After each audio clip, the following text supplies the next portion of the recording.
Bonjour et bienvenue dans le flash d'information.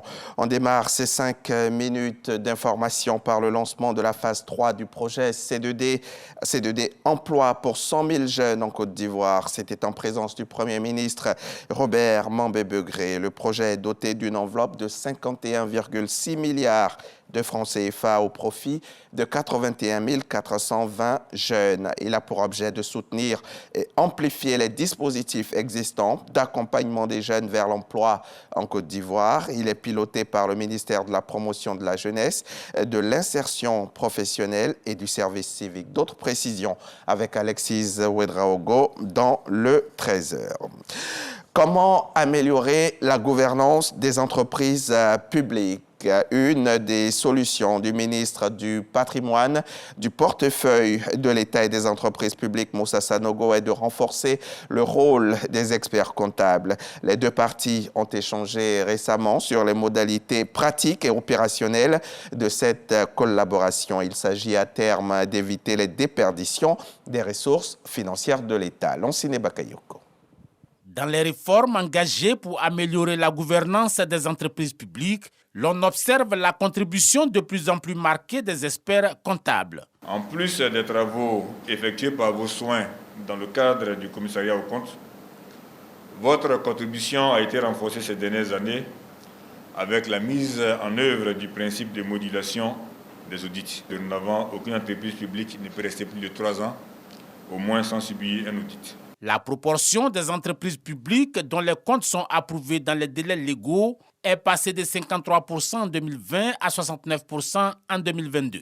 Je mentionnerai également l'amélioration de la régularité de la transmission des états d'exécution budgétaire trimestrielle avec un taux de transmission moyen de 98% en 2022 contre 95% en 2020. Ces entreprises publiques portent le tiers des investissements programmés au PN2 2021-2025, soit 16 000 milliards sur un total de 70 640 milliards de francs CFA. Les nombreuses réformes que vous avez initiées ont permis une amélioration indéniable et remarquable de la gouvernance et de la performance des entreprises publiques.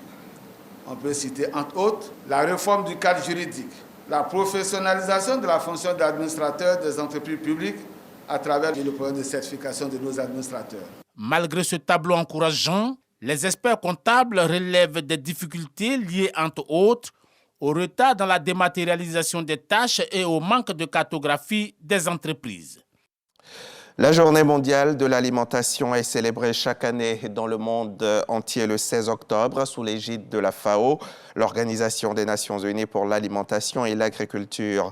Cette année, la Côte d'Ivoire vient juste de célébrer l'événement à Dimbokro, au centre du pays.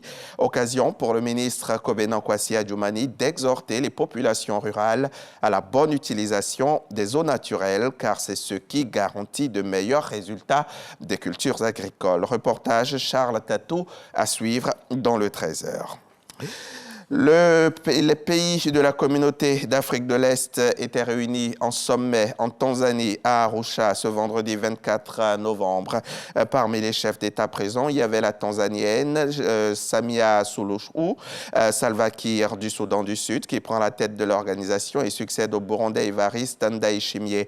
Une réunion en l'absence du Rwandais Paul Kagame et du Congolais Félix Tshisekedi alors que la situation à l'est de la RDC était au cœur des discussions avec notamment la décision de mettre fin à la force de la région déployée au nord Kivu. 3 pays de la SADC se sont engagés à déployer des soldats dans l'est de la RDC, l'Afrique du Sud, le Malawi et la Tanzanie.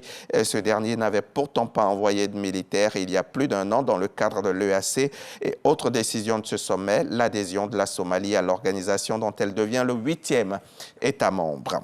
L'ex-champion paralympique sud-africain Oscar Pistorius, 37 ans, a ce 24 novembre une libération conditionnelle effective à compter du 5 janvier 2024, 10 ans après le meurtre très médiatisé de sa petite amie Reeva Steenkamp, l'ex-superstar du sport sud-africain qui avait été condamné à 13 ans et 5 mois de réclusion en 2017 par la Cour suprême d'appel à l'issue d'une longue saga judiciaire, va bénéficier d'une liberté conditionnelle. Après examen, cette commission a donc considéré que, au vu de son comportement en détention et de ses déclarations, Oscar Pistorius est apte à bénéficier d'une libération anticipée. Le policier américain Derek Chauvin, condamné pour le meurtre de l'Afro-Américain George Floyd, provoquant un grand mouvement antiraciste aux États-Unis, a été poignardé et blessé par un autre détenu dans une prison fédérale de l'Arizona, selon les médias. Les autorités pénitentiaires fédérales américaines, elles, confirment une agression, sans toutefois préciser le nom de la victime. Des employés de la prison ont pris des mesures pour sauver la vie d'une personne incarcérée et les services médicaux d'urgence ont été sollicités. Voilà ce que les autorités pénitentiaires ont déclaré. Le détenu a été transporté vers un hôpital local pour y être soigné et examiné. Voilà donc aussi ce qu'elle a ajouté. C'est la fin de ce Flash Info. Merci de nous avoir suivis à 13h tout à l'heure pour le point complet de l'actualité.